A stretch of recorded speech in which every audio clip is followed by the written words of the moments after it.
Nerds roll. Oh, my glasses are broken. Surprise My pocket is protected. Surprise I am a super nerd. Surprise Hey. Excelsior! I am a super nerd. The Nerd School Podcast. Starring Andy. I am a former entertainment journalist. I am a super nerd. TBJ. Hi, this is Tiffany. You may hear me be referred to as TBJ. TBJ, y'all. I am what I like to call a surprise nerd. Art Starr. My name is Art Starr, and I am an artist. Yo, my name is Joe, and I am the nerd student. The nerd pupil, if you will. It's another episode of the Nerd School Podcast. I am Joe, and I need to learn how to be a nerd. And luckily, I'm here with TBJ. Hello. Art Starr. Hi, I am the sensei of the Sith. And Andy, the super professor nerd. And they are teaching me all about all things nerddom, and we're focusing on the Marvel Cinematic Universe. And this is the third episode on the Hulk, 2008's The Hulk, directed by, say the guy's name again, Andy? Louis Leterrier. Yeah, Louis Leterrier, Louis, starring. it's probably even Louis Leterrier. I don't know. I Could haven't be. heard it spoken. I just read it and I know he's French. This is the Ed Norton En movie, français, s'il vous plaît. The Incredible Hulk. The Incredible Hulk. So we're back, and we left off right after the Hulk had he had turned into the Hulk for the first time in the movie, and you only see a little glimpse of him, and he beat up a bunch of bullies at his factory.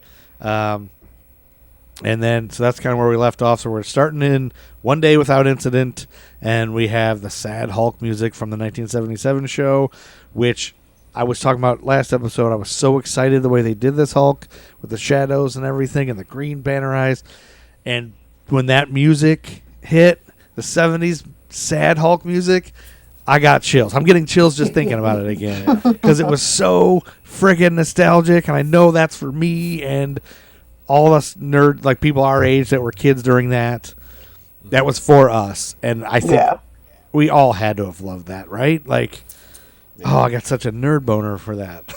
Yeah, it was the saddest damn music. They had, like, that's end of every episode of The Incredible Hulk. Yeah. Well, my life here is ruined. Time to leave. It was that sad ass music that I almost forgot because I haven't watched that in so long or heard that.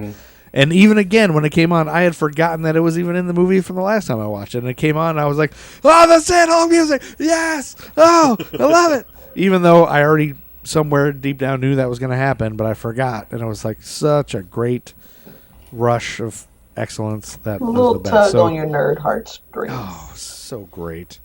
And so Bruce wakes up beside a waterfall. He doesn't know where he is. His pants are hanging off of him. And then he has to find clothes because his clothes are all ruined. And he goes to a market. He's somewhere in Mexico, I guess. He's jumped that far. He's gone from Brazil to Guatemala. Oh, to Guatemala. Okay. Guatemala. That's right. Okay. And so he picks up some new clothes. And Which is almost 5,000 miles away. Just for those. Okay. who Oh, don't thank you. know. Yeah. That's what we want, the actual real Those Hulk steps cover geography a lot. distance. Yeah. So he ran he jumped 5,000 miles. Yeah, he jumps really far. So, and then he goes to this market, and I wrote something down on this part. I want to talk about this, where he knows he turns into the Hulk. So he was looking for pants that stretch. So he's looking for pants that are bigger than him, and there's a heavy guy next to him, and he like holds his pants up, and then this person's butt is like, it's an extra clearly, and he holds the pants up to that guy's waist and goes, oh, no, this will work, and picks out the pants. And I couldn't help but think, like, is that extra excited? Like, does he tell people, hey, by the way, you know, I was in that Hulk movie. Yeah, my ass. He put his pants up against my ass. Like, is he proud? Is he like embarrassed? If he's a nerd, he's definitely like, dude, I'm in the Incredible Hulk movie. And he probably all his friends at the theater is like, wait for it. Like, right there. Like, pointing and all excited. And they're like, awesome, dude. I'm like, yeah. Chances are as an actor, sometimes when you end up on the set of a movie, it is a process.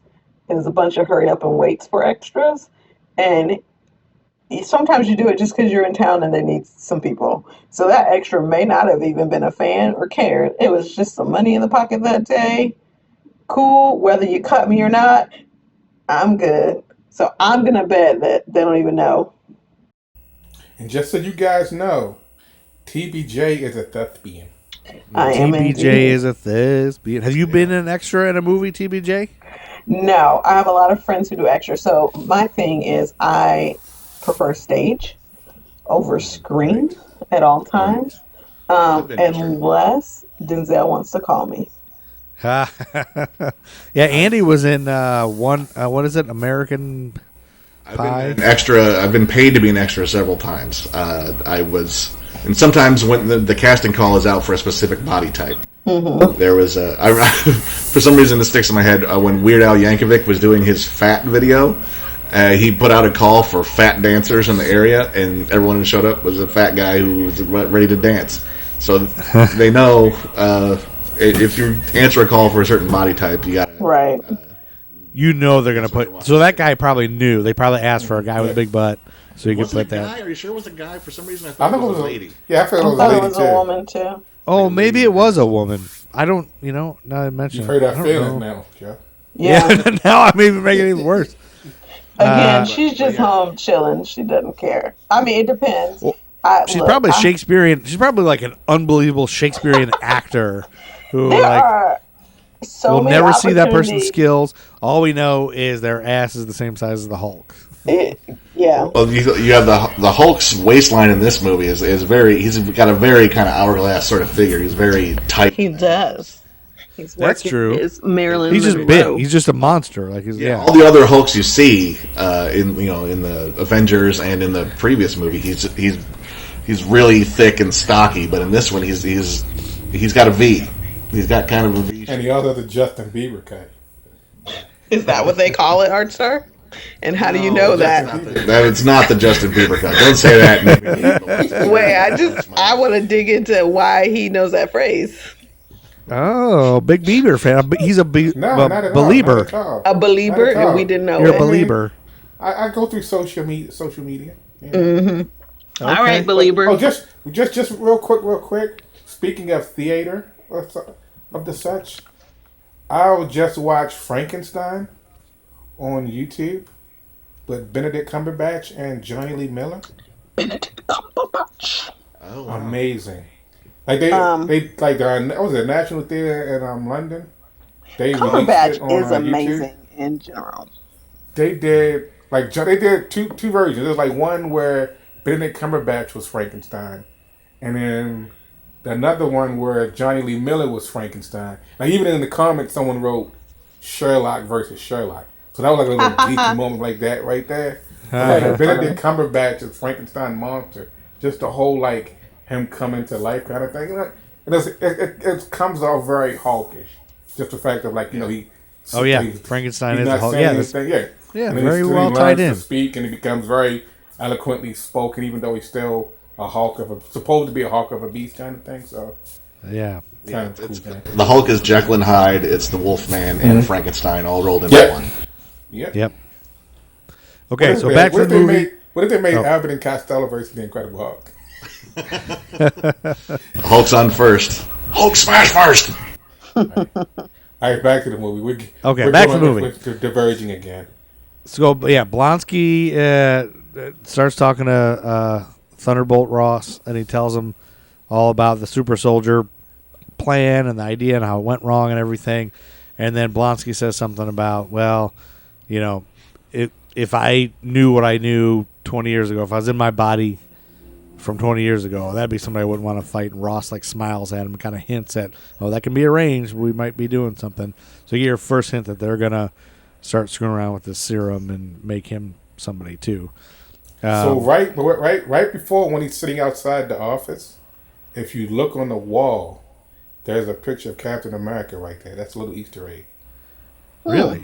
Yeah. And is it It's not Chris Evans though. Well, it's not Chris Evans, but it's Captain America. But the way it's set, and you can see it's Captain America, but you can't really see the person's face.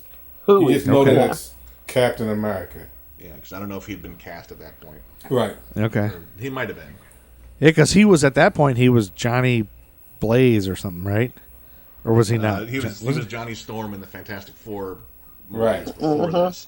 That are not Marvel Cinematic Universe pictures. They haven't had the Fantastic Four in the MCU yet. Definitely no Fantastic Four here. But yeah, he was the Human Torch, and he was basically a funny psychic guy, and he was the most engaging part of those movies. Yeah, he was good. I remember. I liked him. Yeah, like a lot of nerds are like, "How is he Captain America? He was already the Human Torch." Blah, blah, blah. But hopefully, wait a minute, get Silver Surfer out of that. Didn't they So they redid those, right? With the kid from Friday Night Lights. They attempted to with Miles Teller and Michael B. Jordan. Yeah, Michael B. Jordan. Didn't they do it? They didn't do it. They did. It wasn't. It wasn't a success. Still a Fox movie. It wasn't a Marvel Cinematic Universe movie. Yeah. And it wasn't in the MCU. And it was a huge bomb. Yeah. Why? An Omega level bomb. I haven't actually seen it, but it was like a dark body horror kind of take on the Fantastic Four, which is. And what's the pretty boy name from one of those pretty dudes and one of those? He wasn't from Nip Tuck, but he's one of those pretty men. I forget his name. Played Dr. Doom. Yeah. Oh yeah, I don't remember. I think I have a vague picture just from seeing those I don't commercials. think anyone remembers that version of Fantastic Four, let's be honest. It's one of those Nobody does. That came out and then we all forgot about it because I remember being excited that they finally had a black character or a routinely white hero not be a white guy. I want to, let's see, can I make this a word? They race-splained it away, so to speak. Whereas, like, like normally, Sue Storm and Johnny Storm are like, brother and sister, for real brother and sister. Whereas in this one, Sue Storm was adopted by Johnny Storm's dad, who happened to be black, which is why she was white and he was black. So, who was? Because if they had not at that time explained it, people would have lost their mind. It's almost like, we all work in this world, and I will say there was a show where 3 young people had to play one role because in big theater, young kids can't play 7 days a week. And one of the kids was black, one of the kids was of Asian descent, and one of the kids was white. Because the main character grew up in England. And I'm going to tell you, we got some calls about that black boy being in that show, and how dare they do that. How am I supposed to believe that's him? So, in this time we live in, that they had to explain it. People would have got mad, yeah. Like they were mad that a black person was British? Yeah, because, well, it's Billy Elliot. So how can little Billy dance with Big Billy if one is black and one is white? It doesn't make sense. We gave him free tickets to see the show again. Boy. It's white nerds can be a They're little bit entitled. same way. Yeah. Not a little bit, Andy. A lot of bit. Yes. A lot of bit. I was being sarcastically modest about that. It's but the white nerds will yell like, "Don't turn the white character black for political correct reasons. Just make the black characters cool and make your own characters." And it's just because most of the iconic characters were created when they weren't making black characters. Exactly. Like, all those big hit Lee Kirby characters in the 60s, all of them are white. It wasn't until I think Black Panther came around in, I want to say 68, that they finally went, wait a minute, maybe we should diversify a little bit. And it also coincides with the times. Like, there's no coincidence, of the name of the character and the times they were in when Black Panther came out. So, it's a weird... The closest you get is that Ben Grimm, the Thing, is Jewish.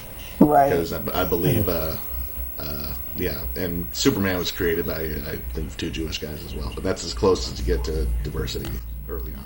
I mean, it didn't exist, so it's one of those things where it didn't exist. So I always find it comical when a particular persuasion of nerds get so angry when casting is colorblind, because it's like we're in a new era now. People can be anything. It's called suspend your imagination, and if you're struggling with that, you got to have some more conversations with your 5-year-old self and understand that it was written then because it couldn't be. Michael B. Jordan would not have been written into Fantastic Four in 1960, but in 2000 he sure can. Yes. Preach. Yeah, that's. I had a thought and it just went away. So where are we at in Well, the movie? well, let's get back to the movie then. Yeah, we're at the point where he finds Betty, and he's like hiding behind a tree, and he thinks she sees him, but then it's not. She sees her boyfriend, Ty Burrell from Malcolm in the Middle. Modern Family. Modern Family. No, Modern Family. Sorry, the middle. Yeah, Modern Family. Sorry, I don't know why I said Malcolm in the Middle. Malcolm in the Middle. Dad turns into what's it called? That guy's in Scrubs, right? No, the Malcolm in the Middle dad turns into Breaking Bad. Yeah, that's it. Walter White. Walter Oh, White. Heisenreich. oh, the middle is the guy from Scrubs. Say my name. No, neither.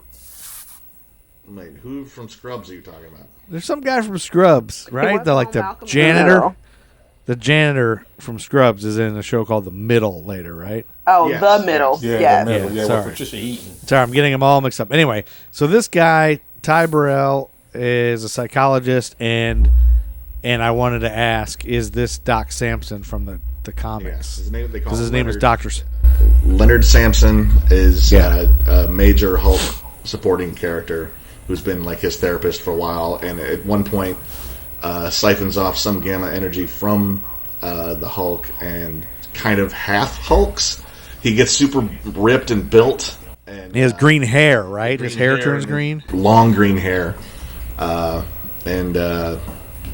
but he's not. But this doesn't happen in the movie. This guy doesn't. Nothing No. happens to this guy. He's just a and we haven't psychologist. seen him since this movie either. So I wonder don't know if we're gonna do anything with him. how on the nose it is the fact that he does get long hair related to Samson. Yeah. Oh, it's definitely reference to Throwback. Samson of the Bible. Yeah. The comic character was a Jewish kid born in Oklahoma with a crappy psychiatrist womanizing father, and whose father was nicknamed Samson, and so it's kind of weird that he sort of grew up and became that as well. So they don't really call him Doc Sampson, and they don't really like talk about that he's the same character or anything. I just Not in That's the a- movie. not in the movie, yeah. No. Just like one of those nerd nods. You know, so you're Nerd like, nods, oh, yeah. It's a cool. nerd nod, which we have a bunch. They might have planned to do something with him if this movie had done a little better, but Right. And they still could, I guess. yeah, technically they could bring Ty Burrell back around. They could bring him for another Hulk movie if they ever do it. If they brought William Hurt back in for Civil War and whatnot, they can bring everybody back. They can bring Tim Blake Nelson back. Well, we'll get there. Spoiler alert. They brought William Hurt back. Spoiler alert. I don't think I remember that happening. Anyway, so I have another thing that happened. So then he goes to the pizza shop because he needs a job, and he goes to the old campus pizza parlor where the owner, Stanley, played by Paul Soules, is an old friend of his. And this guy, I looked up, and I was going to school you guys all and tell you that he Yes. voiced the Hulk in the 60s cartoons. Oh, Yes. cool. That I did guy. see that. I knew there were two nods to old Hulks, but I couldn't remember what the second one was.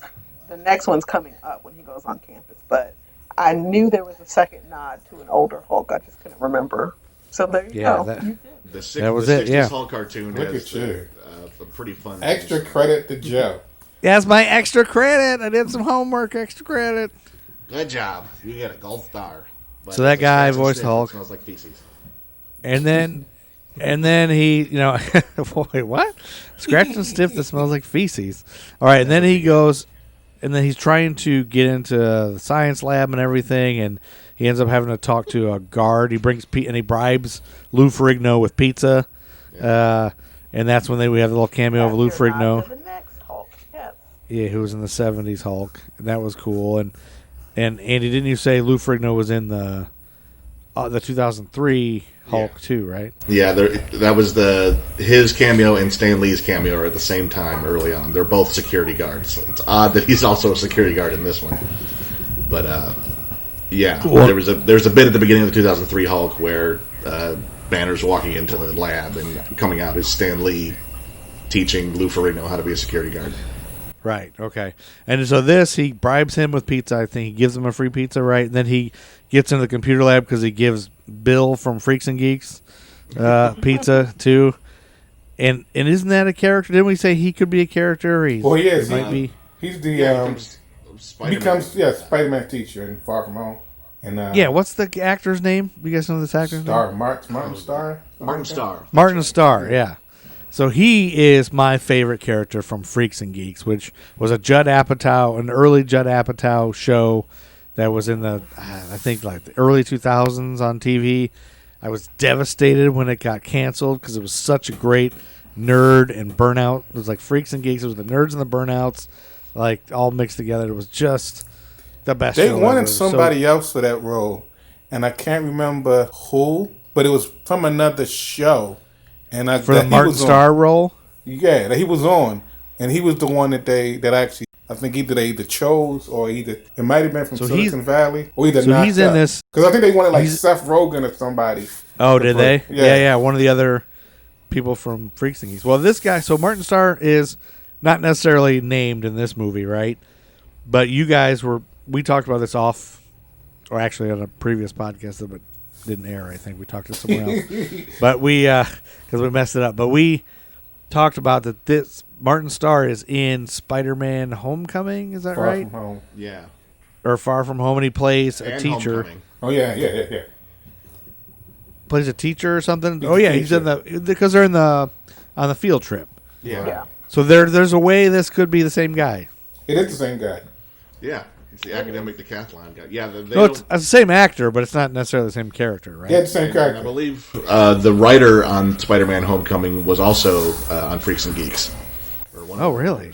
John Francis Daly, I believe his name is, who played. So it's supposed to be the same character? Yes. Yeah. I think it's Oh. probable. Yeah. Oh, of course. Yeah, they don't make. My wife just caught something. We were just watching Spider-Man: Homecoming the other day, and she caught that the principal in Spider-Man: Homecoming is the grandson of one of the Howling Commandos from Captain America: The First Avenger. Cool. It's played by the same guy. Well, so I just looked him up, and he's credited. Well, like in Incredible Hulk, he's Roger Harrington, but he's credited as Computer Nerd. That was 2008.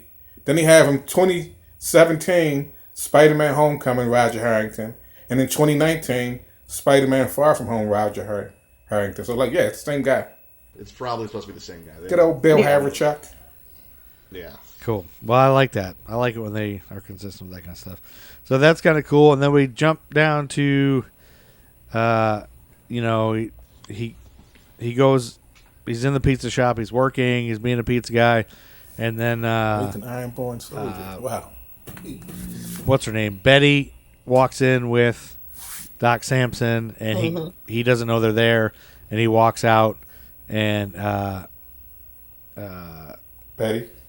he walks out, and then he goes and tries to hide, but Betty sees him and then chases him down. And meanwhile, Ross is putting the serum inside Blonsky, or getting ready to inject him with it. And I will say, if you didn't catch the chicken egg in the beginning with the Stark Industries, Oh, yeah. you will now clearly see the Stark Industries written on the things when they go in to inject him now.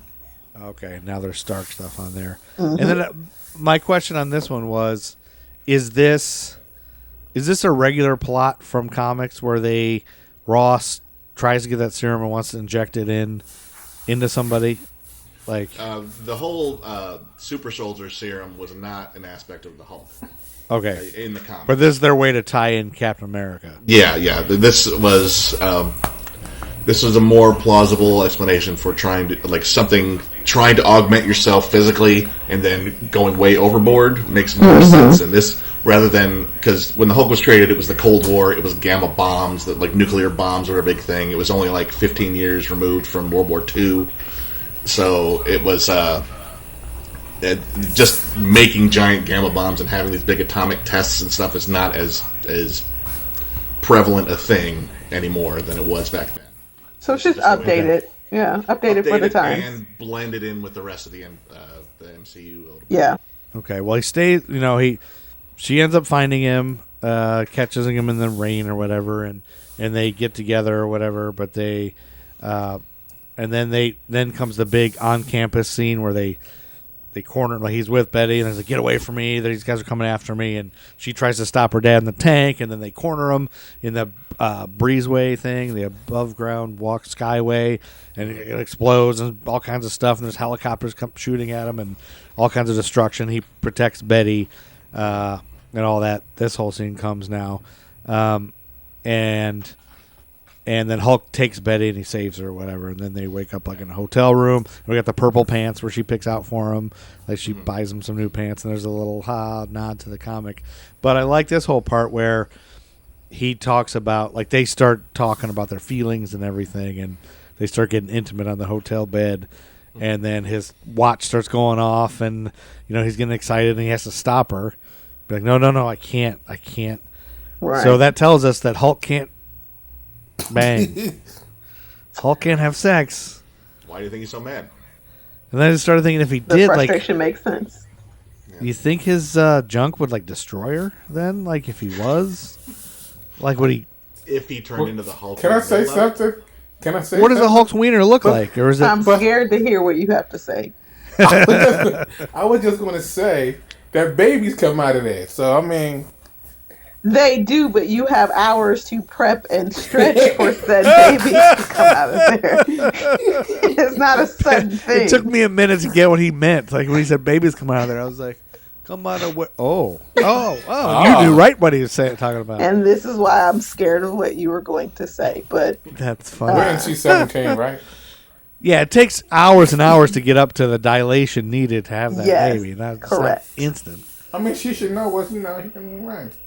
Yeah, no. But move past. Go. Let me bring up this possibility. You know how an elephant or a rhinoceros? Have you ever seen them on National Geographic having intercourse?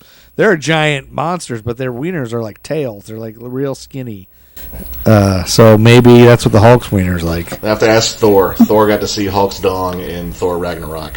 He did? Yeah. What? I didn't know that. No, Spoiler now you have alert. something to look forward to.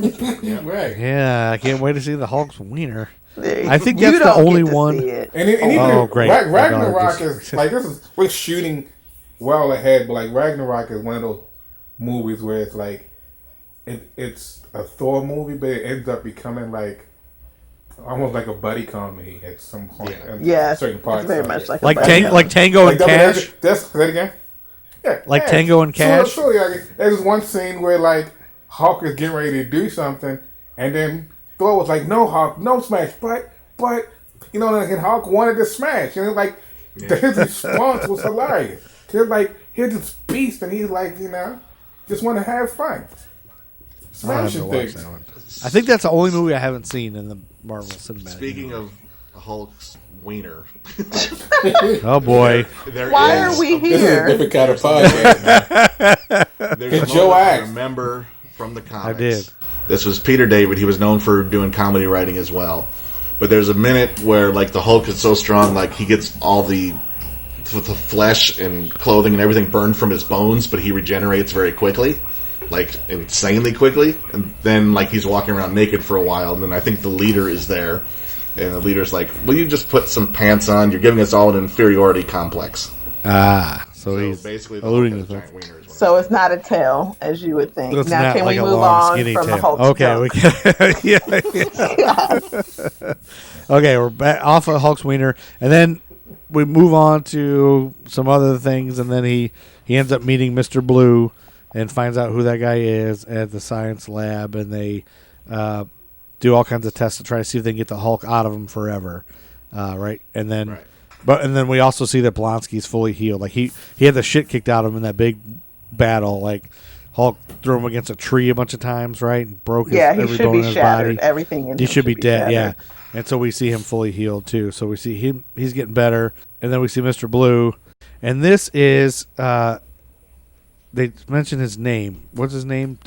Samuel Stearns, Yep. That played is, by Tim Blake Nelson, and that's the leader, right? That That's is the character. leader in the comics books. He was a janitor at a chemical plant in Boise, Idaho, when he was exposed to gamma radiation and grew a crazy super brain that made his head really tall, like almost it was like conehead size, but not shape. It was a conehead length, but flat on top instead of conical. So and he was I knew green. this from being a kid because we had a color form of him, Yes. and Oddly but that's enough, it was orange instead of green. oh, but he's supposed to be green.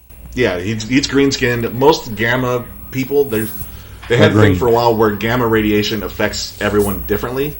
Like the Hulk was the Hulk. Abomination was sort of hulkish, but he was very scaly and fish faced. And then the leader didn't even Hulk out at all. He just he got a little bigger, but he was just green skinned and he was still a nerd, like nerd body, but a giant gamma head. His brain grew. Strongest Yeah. feature grew. So he became hyper intelligent, and But this is supposed to be the leader guy before he becomes the leader.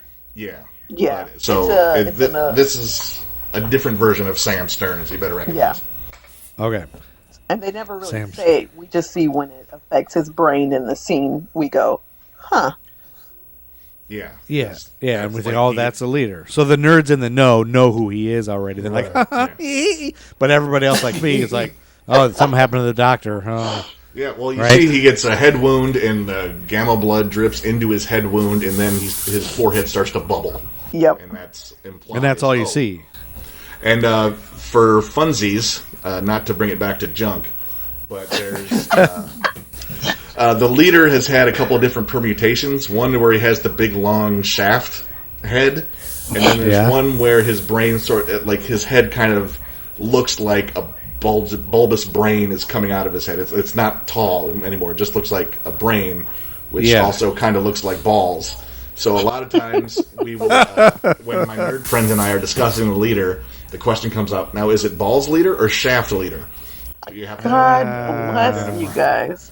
Good gracious. Yep. which one? TBJ, now you know what nerd misogynists say. They're talking. Oh, Well, I guess it's I'm not well misogyny. aware of It's just, the misogyny all around That's there. not misogyny, really. Is that misogyny? Just No, that's not for misogyny. dongs? no, it's No, not misogyny. That's necessarily, just but for that's lack just of better words. immaturity, I guess. Like, Yeah, talking about that's meaning. definitely true. Yeah. Okay. It's also funny. Okay, we're almost there. I think. So then we get through everything else, and And all also, leads. I want to mention just the treatment of Betty Ross in this film. Yeah. We've discussed Liv Tyler and Art Starr's distaste for her in general. His But, Don't irrational want to miss a distaste for her. thing. yeah. But this movie gave her more to do and had her character be more like she is in the comics. Like her antagonistic relationship with her father, her anger issues. Yeah. Where she Oh yeah, was yeah. Frustrated. Yeah, they touch. That's right. I forgot. They touch on that when in the cab ride over. The cabbie's nuts, and then she screams at him and yells at him, and then Hulk says that little thing like, I could help you with your anger issues or something like that. And that's a funny little moment. And the moment where she he's starting to Hulk out, and they're trying to cure him. Yeah, she climbs and over his She climbs chest. on top of him and just sort of holds him steady. That's more like in the 2003 movie, she was very quiet and soft spoken and didn't do a lot Right. other than be seen to calm him down. Right. And I mean, she was a scientist in that movie, which she wasn't in the comics, but everything was very low key in that one. So this one's like she was a bit more involved and a bit more had a bit more to do. So I kind of liked the way her character was written a bit better in this one. Well, she Yeah. was a scientist in this one too, right? Yes, She but in is, the comics, but- she wasn't. She was just the The general's comics she daughter. wasn't. But I, Right. piggybacking on what Andy said, I do like the way that they give her, and it's not just one way to get through to him. Like we see it when they're on the mountain. We see it when she Yeah. takes charge to hold him down on the table. We see that she is not a delicate flower. She can take charge. She can get to him in gentle moments, but she can also be firm. And look, we need to get this done. Hold it down. And I like Yeah. that. I like it a lot. And Liv did an excellent job with that. But it could have FYI. been Wrong anyone. woman. It could have been anyone. It's just a No, script. it could not It's have just been a script. anyone. It's just a Whatever. script. Go away. It's not just a script. Are you saying it could have been Joyce DeWitt from TV's Three's Company? Yeah, it could have been. Could have been Suzanne Summer as Chrissy. No. Go away. Go away. Okay, I want to jump to, unless you guys have anything else to mention, but I want to jump to the final big battle. You know, we see Emil Blansky goes back and he wants more, and he wants even more, right? So he gets some other injection and becomes Sam Abomination. Stearns, he talks. Oh, Sam Stearns does it, yeah. And you see how Sam Stearns is not entirely ethical. Right. He's fine with doing it. It's science, all about shoulda or coulda, not shoulda, which is That's what he says. Yeah. But it's And so you get the hint that he doesn't care about the morality of it. He just wants to be involved and see stuff go down, which is good. Yeah, I like that they. Well, like even in the beginning, he was like just the fact how he had all of that blood just stored up. Like, you know, who knows what he would have done with that? Like, for all we know, did all of it get destroyed? You know? Yeah, that's the other thing. Like, Bruce is very adamant about not giving him any blood because he doesn't want the blood to get around, because he doesn't want the army to get the blood and make more Hulks. Right. That's what they want to do with him.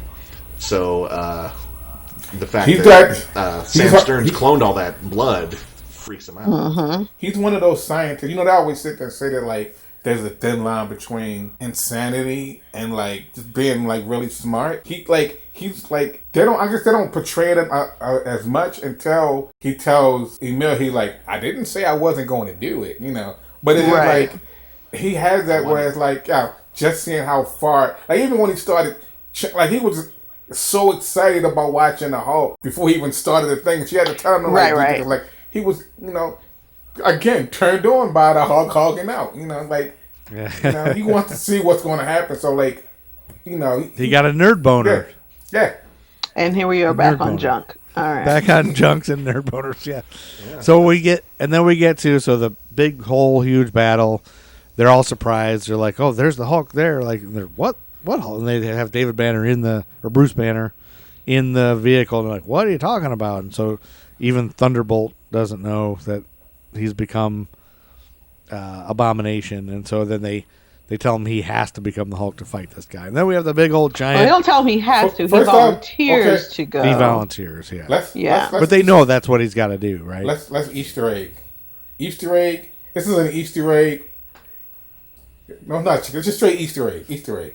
But it's also at once we get to Ragnarok, it would be a callback if we bring it up again.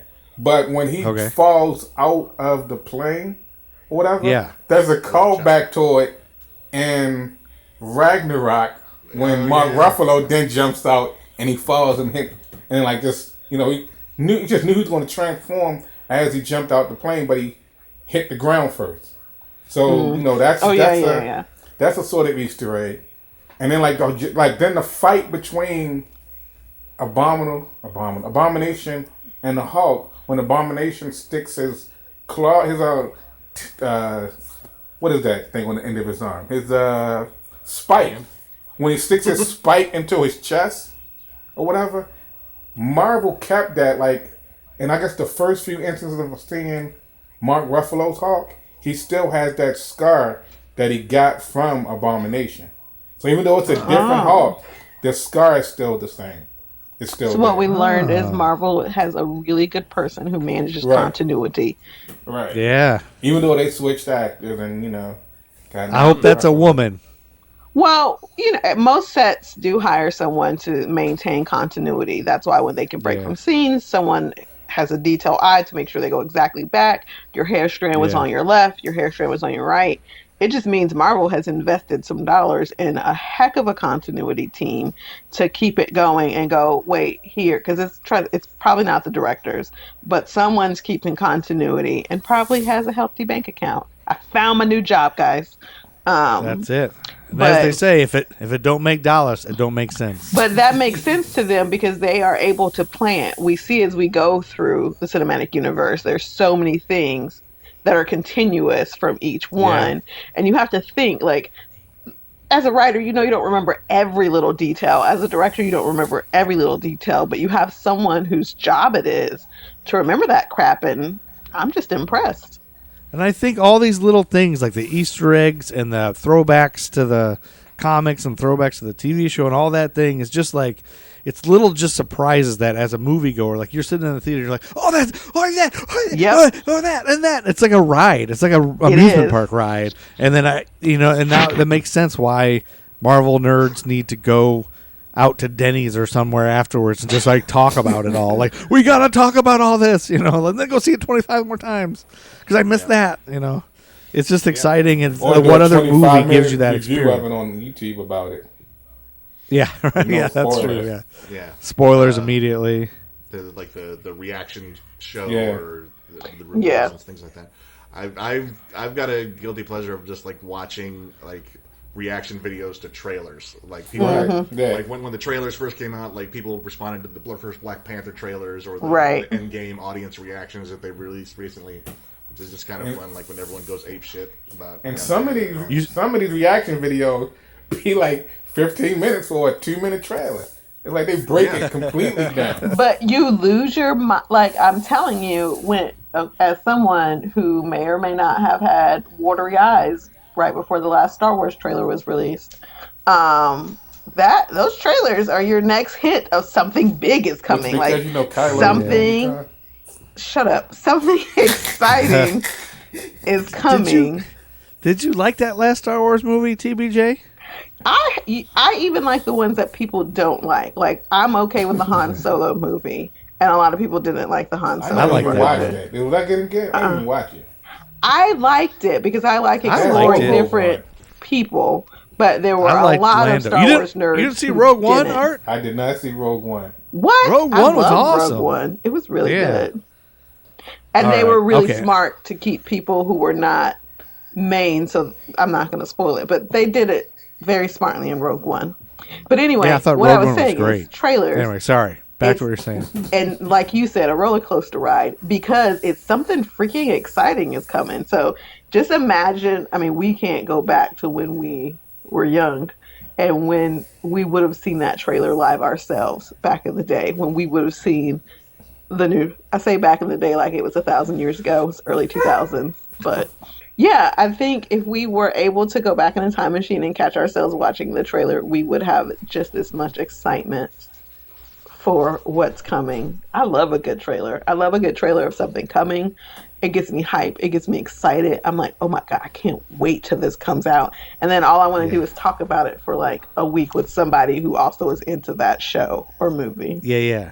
You can't wait to decompress. And yeah, that's the thing about humans. Like even though it's a movie and you're supposed to be quiet, you're supposed to watch it, but it's so much better when you have somebody to like enjoy it with, or like make eyes to, like, oh, what's that? Or Andy probably always hated seeing movies with me because I was like, who's that guy? Is that guy supposed to be somebody? Is he from the comics? But I'm going to tell you, that's fun. Like especially for a nerd. Watching a nerd movie that if I get to explain nerd shit to someone. Yeah, that's nerds love that. When I went to see Black Panther, I went by myself because my kids had already gone to see it because my schedule wouldn't allow it, and I was sitting next to two sisters who I didn't know, but I spent a lot of the movie going, "Oh, girl, just wait, hold on, just wait a second, hold on, no, don't leave yet, don't sit down," like, because stuff is coming, and they were happy to be like, "I'm gonna listen to her," and I was like, "Girl, just wait." Oh, you mean for the after credit scene? Yeah, but even during the movie, when you're like, "Oh no, girl, it's a real thing. It's a real character." No, it's not. It's fine. But it was exciting because I'm taking it in as a fan, but I'm also taking it in as just a bunch of people in the community, and everyone was comfortable and excited, and that rush, which is why I can never. I don't think I can ever give up like going to the movie theater. Because it's exciting. Yes, we can stream a lot of stuff at home. I'm going to stream it later 10 times when it comes out. But I love the energy of going and seeing it in the theater because everyone is in there enjoying it. Yeah. Cool. It's that communal vibe that's really good. Yeah. So very cool. And this whole monster battle scene is, this is when it's like these Marvel movies have made something here. Like it's Yeah. it's comic book destruction on screen in front of you, crazy world ending, destroying buildings, and the one moment where Abomination is climbing the building and reaching in and punching reminded me of the arcade game Rampage. And I was like, is that a nod to Rampage? I want because he looks like the lizard. Right. It could be, could not be. I don't know. They've since made a movie about that, didn't they? Didn't they make one with The Rock or somebody? Yeah, The Rock is friends with a monkey, and then George. there's a giant lizard and a giant wolf. Yeah, Giant Wolf. That was the third one. I couldn't remember what the third character was in Rampage. But and then one question always comes to me when these giant destruction scenes. It's in like, I don't know if was this New York City where they are destroying everything? Yep. Harlem. It was Harlem, but it was actually shot in Toronto. And it was? Yeah, it was shot in Toronto. But there's even scenes, I guess one of the buildings or something that's in Toronto was still left there, but they, I guess, made it up to look like it was Harlem, but it was actually Toronto. Okay. Interesting little tidbit there. More movie magic. Movie magic. I always ask, like, what would you... I always try to imagine, like, if I lived in this city and this was happening, what would I do? Because you almost, like, you can't just start running because you don't know where fists what's are going to happening fly next. and bodies are going to go. But you like can't a stay tornado. still and watch it. Like, do you try to duck into a bar? Do you try to, like, just knowing me and when I lived in a bigger city, I probably would have tried to find a bar a bar where I can see it from Grab a afar, drink but still have drinks with people and watch it. Like, let's watch this destruction from afar. But I don't know. If you're in a salon, are you continuing to get your hair done? Like, are you just like, nope, we'll get this later? No, apparently, according to now, people protest armed militias at City Hall because they can't get haircuts and hairdressers. That's true. So That's right. You just keep doing it. It doesn't matter if your hairdresser dies in the process. You Yeah, I get your guess. haircut. So that answers how America would handle if the battle happened right here.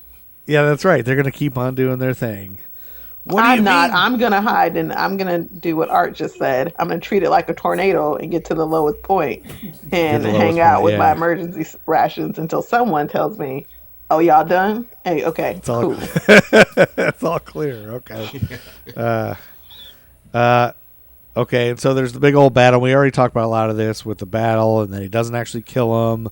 But it's a, Easter egg. So yeah, you got some Easter eggs. yeah, well, just one. So when he punches Abomination and he knocks his tooth out, and Abomination spits his tooth out. Yeah. Another callback later on, in I want to say, is it Avengers? It's Age of Ultron. Age of Ultron, yeah.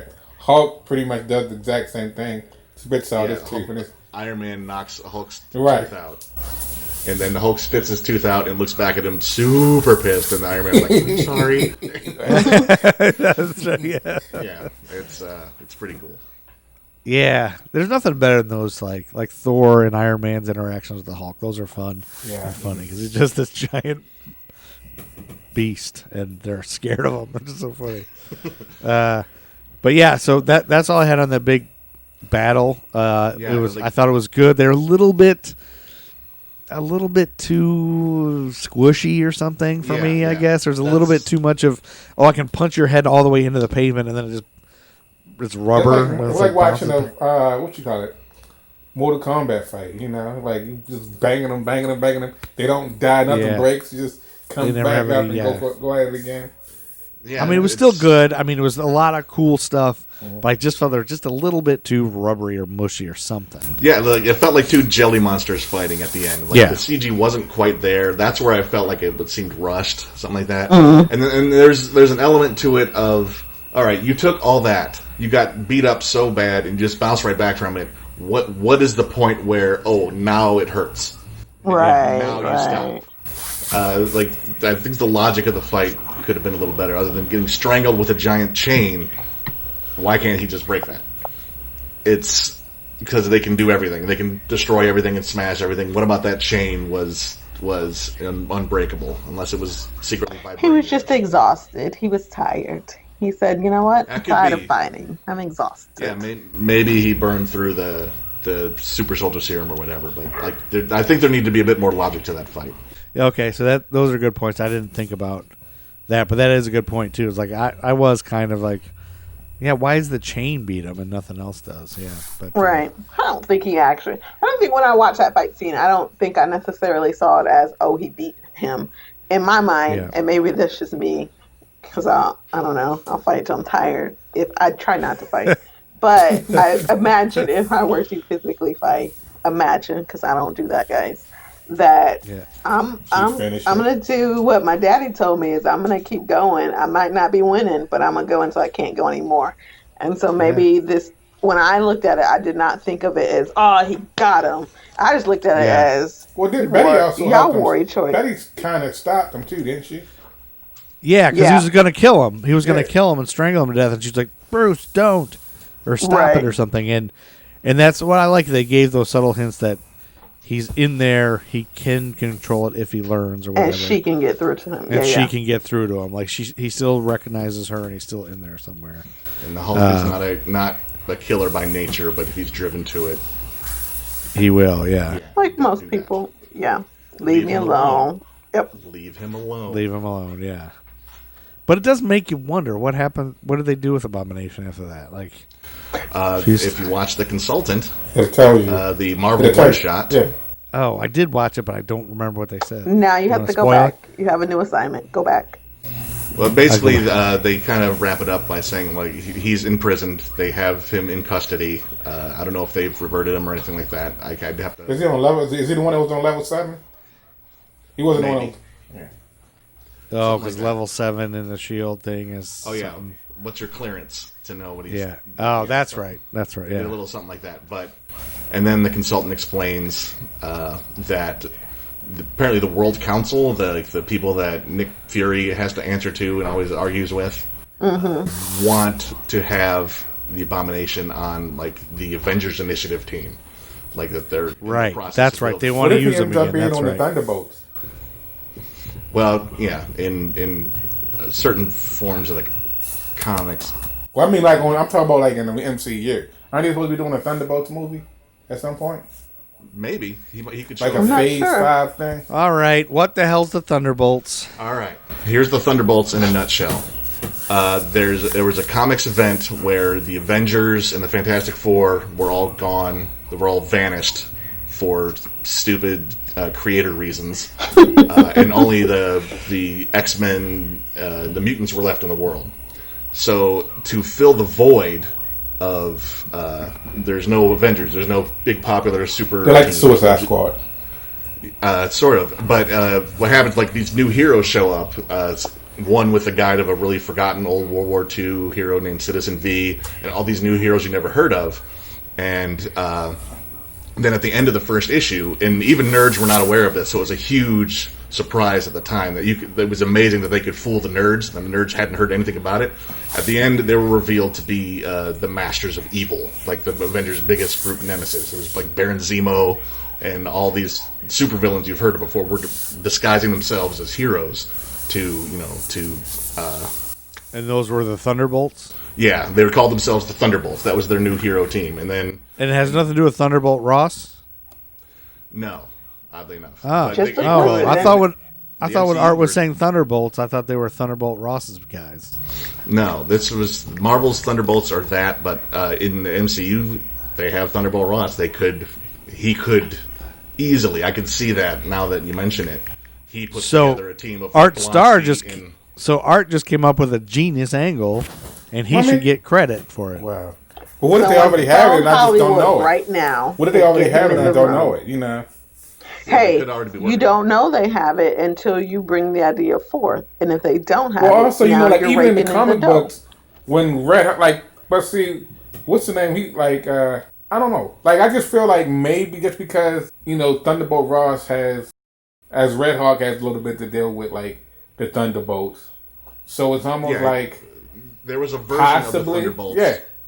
Possibly. Like a later version where it sort of eventually became... Like, the Thunderbolts story arc was that some of the supervillains decided they liked being superheroes better. Mm-hmm. So there was kind of a conflict within the Ultimate Plan. So it was kind of like you got a new... Like, ex-supervillains trying to make good. That's the Suicide Squad aspect of it. And Look at that. And then in future incarnations, like, various, like, supervillains have been kind of put together on a, like, the less evil supervillains, kind of put on a Thunderbolts team to try to make them do good.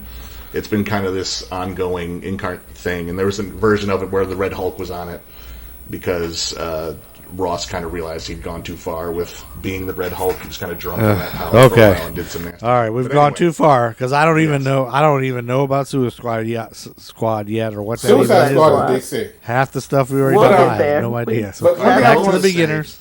One thing I would Yeah. I want to say, say, like, this is a perfect moment at post Endgame for the Thunderbolts movie to show up, for the Thunderbolts to arrive, because the Avengers are kind of because they're all gone Yeah. because of Thanos'. They're in Thanos' rings or whatever they are. Yeah, so like I don't know if whatever there's an actual universe. Avengers team anymore, but since like Iron Man's gone and Captain America's gone, Spoiler this would be a alert. perfect thing. Yeah. Well, why don't We're not assuming you've not seen any other MCU movies. Just in case, not shame this on is you. my legal briefing. We are not responsible if you have not seen these movies. That's true. It is your Yeah. turn to go watch them. Please do not take anything the Nerd School podcast people say and turn it against us. There Yeah, you I go. should put that in the beginning of every episode. Be forewarned; these have spoilers in them. spoilers will Yes. be talked about.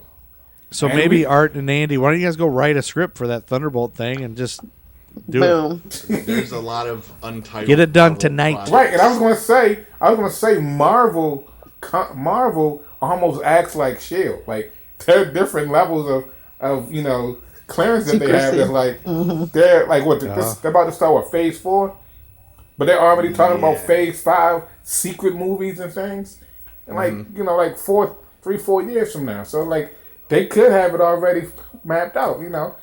We're just Now I'm you need mentioning to get it, on but their it's- team. It's That's already all done. Joe is saying. You and Okay. Andy need to fly on out to Hollywood and Make get that on money. this team. We know what you guys and then are That doing. Marvel Take- money. throw us back a check or two as consultants and support team. Hey, like take us is to level all we're 7. saying. We know What'd you you got say? level Get in 7. Yeah, Get in the level room. You got you super nerd and the next best super nerd. You two get in the Like, room Hail Hydra, take us to level 7. and then let right. us know what's happening.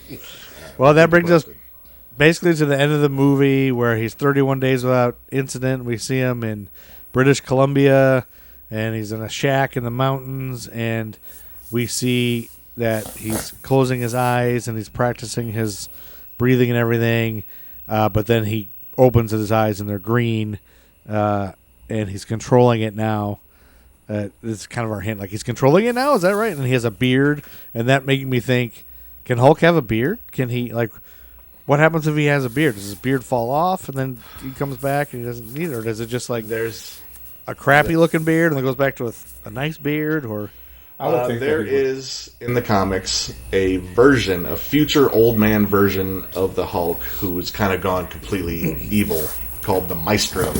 He's sort of like one of the last people who could survive a nuclear war because he absorbs all the radiation. He's super. but he's not Bruce. Is he Bruce? He is. He's the same He's guy. old man. This is a distant future. Almost when he everyone's dead. when he becomes old, yeah.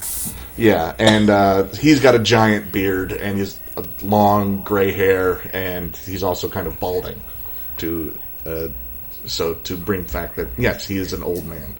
So when he becomes the Hulk, does the beard just get bigger, or does the beard stay the same? He's as the Hulk. He's big and green, Oh. yet he has a big gray beard and a big gray long hair that he's balding. That's the Maestro, and he has had beards before. I don't get how the hair follicles work. Like, if your That's skin is stretched out, shouldn't the beard be like stubble then? You were Here's thinking too hard on this. I think he has some weird Hulk power to control his facial hair. There you go. Because when Thunderbolt Ross becomes the Red Hulk, his mustache goes away. So no one knew he was Thunderbolt Ross, because if he had that mustache, everybody would go, "Oh, that's freaking Thunderbolt Ross." It could just be like, when his lips get bigger, it just, because the follicles are so small, it just, Yeah, what about the can't say. teeth? Their teeth get It's like bigger too, right? It's like that Play-Doh thing where you put the thing in and you squeeze it and the air comes out of it. Remember that back in the We day? are down a rabbit hole. Play-Doh Fun Factory? Joe, you Yeah, that's it. Yeah. No, this is very important. These are the kinds of rabbit holes that nerds spend hours Right. discussing. This is Yeah. part of Nerd School. That's part we're of talking nerds. about the Hulk's mustache and his mustache physics, the capability of this is very general nerd culture. Yeah, right here that is is pointlessly dissecting the minutia of comic book physics. Not even just imagine someone like the Thing. I mean, the Thing got married. Like Yeah. Ben Thing, Grimm is made of rocks, and he probably has a wiener made of rocks, but he got married anyway. They're having now those we're wiener, back on yeah. junk. Y'all, I Yeah. like this Oh, episode. back to We've junk. done a lot of junk talking. Full circle, that's a back to the separate- junk. It's a separate podcast. God bless it. We're gonna have to start a Marvel After next Dark. podcast where you just talk Marvel about After superheroes Dark. junk. Well, I think we've gotten full circle since we already kind of talked about the post-credit scene Well, because not you explained. entirely. The Tony Stark shows up and Yeah, sort of in a bar. mentions putting together a team to General Ross, as Yeah. if General Ross has a line like, "What does Ross have to offer this team?" And that was kind of a confusing cameo, especially when Iron Man 2 came out and sort of indicated that Tony Stark had bombed out of the Avengers Initiative program that Nick Fury brought up at the end of the first one. So they made the consultant as a way to explain that. Like, Tony Stark wasn't there to actually get Ross to do anything. He was there to piss Ross off so he would not give Blonsky to the World Security Council and make them... Right. Because they wanted Blonsky on the team because they figured he was a soldier that would take orders, and they pinned all the Right. destruction on Banner for this. Yeah, so that consultant Marvel one-shot that you can see online explains, like, it makes them, it's two scenes where they say, Well, "Oh, we're gonna Agent send Stark just so he says no," because if you didn't do that, you would have looked back at this and been like, "But this never turned into anything. Like, this Right. wasn't a." So they had to explain that away, right? Can I just say something? Yeah, you can say whatever you want. Agent Sitwell did such a good job making everyone believe that he was a member of S.H.I.E.L.D. Like, even when he started, this is for, whatever, a lot of spoilers. This is another spoiler, right? This is a Because lot this of guy ends up. spoilers.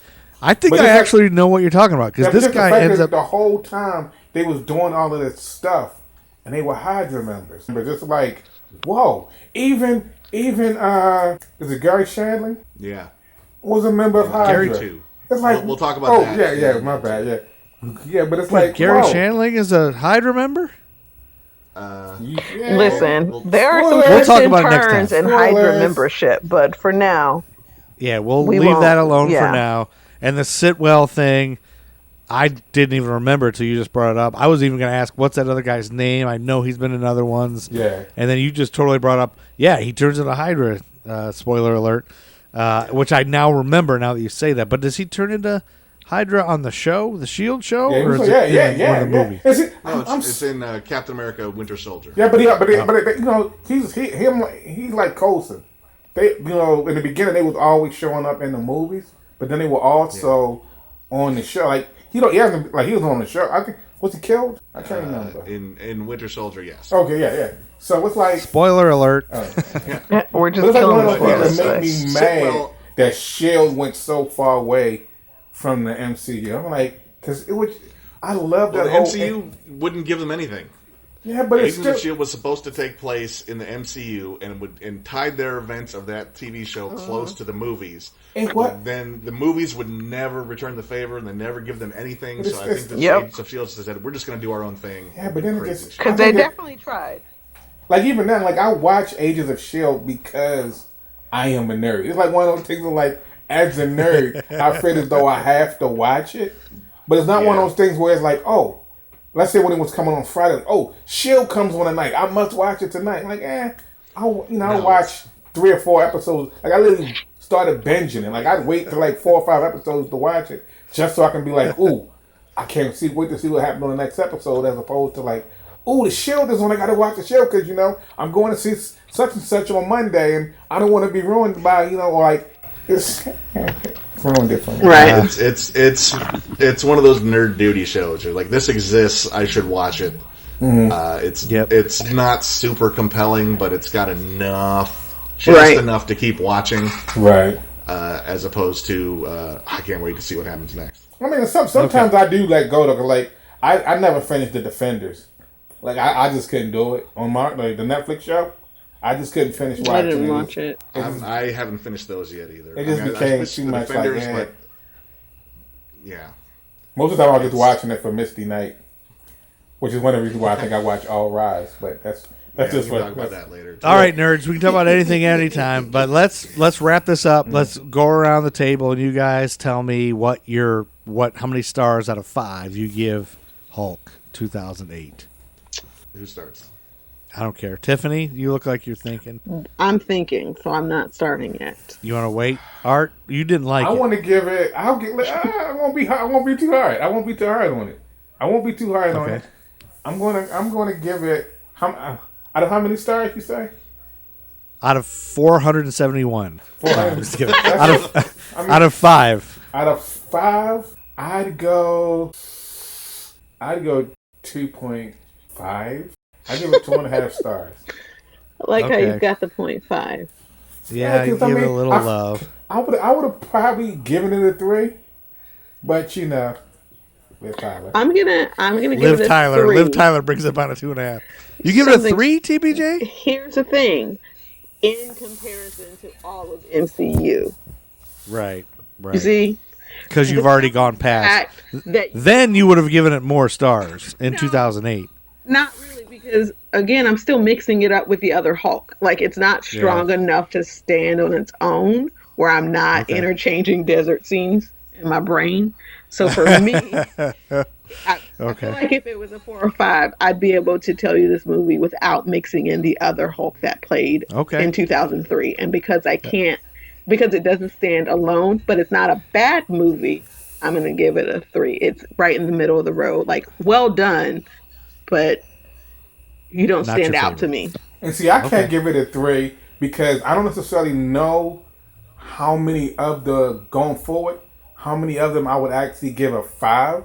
So I'd probably there are a lot of them I would give a 4 to, like a high 4 and maybe a So low you're just 4. a general hater. But as far Well, we'll find out. But as far as like, We'll find out as we go. I feel like if I was to give him a 3 and then I end up giving some other movie a 4 or even a 3.5, it'll make it seem like it was that get close. comfortable. You can always go back and change it. You if said you want. 2.5. There's no Get rules. comfortable in your 2.5. Let the I'm listeners know you're a hater. It's okay. It's fine. I'm totally comfortable. You hate with on giving Liv Tyler. the Incredible Hulk. You're out here with 2s. 2.5. There you go. 2.5. And he All right, he got Andy, that what do you 2.5. give it? Either lucky with Liv Tyler. We got 2.5 with Liv Tyler. We got a 3. As a general Hulk nerd, I give it a little bit more. I'd probably give it like a 3.5. Just because, I mean, like the ending fight is just kind of it doesn't pay off. I feel like it doesn't quite have the impact at the end. But there's enough stuff in there, like the fact that Samuel freaking Stearns is a movie character makes me happy. Like that there's Doc Sampson there. I like the Abomination was in that, even if I didn't really like the puke green design for the Abomination. I didn't like looking at him, and maybe I might just be partial to the Black Lagoon look, and they consciously said he looks like a fish man. We're not explaining why he's a fish man, so let's just make him not look like a fish man. Right. Okay. Fair enough. Particularly like that design, but there was a lot in it that I did like, but not enough to make me love that movie. Right. Okay. I will just give it as a non-nerd, as just a guy watching an action movie, don't know all the ins and outs, excited though about the Hulk music, and when you just see him a little bit as the Hulk, and then all that. I like Liv Tyler. I think I'll give it a 4. Okay. But I will probably give everything a 4 or a 5 because they're all kick-ass movies. It has to be pretty bad. Like English Patient, I would give like a 2.5 to, just because I can't get through it. Like I keep falling asleep. So we've learned that you're not really a critic kind of guy. You're always I'm not a gonna aim critic. high. Right. I like everything. You I like can't finish everybody. it, but you still give it 2.5 stars. Yeah, I guess maybe I would give it less than that. Yeah, it's because it's supposed to be good. It won all these Oscars. I'm gonna someday get through the English Patient. Are you I don't drinking know how while it's you're going. watching it? Are you drinking I while don't you're know. watching? No. Maybe Sometimes. you should try drinking. You said Yeah, maybe I sometimes. should. I should try drinking or smoking, but that's a whole other thing. Okay, we gotta get out of here, nerds. The bell has rung. We're staying after school. It's like detention because the bell rung a while ago. We gotta get out of here. Nerd school is over for today. It's the weekend. Have a party. We'll come back with our next series. We're gonna our homework is to watch Iron Man 2, right? Yep. And we'll come back. that's our next installment of the next few episodes. Thank you guys for We get to listening. see Sam Rate Rockwell. and review. What's that? Sam Rockwell. Yeah, Sam Rockwell's in Iron Man 2. Oh, okay. Sam Rockwell. Oh, yeah. Anyway, so rate and review and subscribe because by the time this is out there, we will have this published somewhere and all that. So thank you for listening. We are out of here. Excelsior.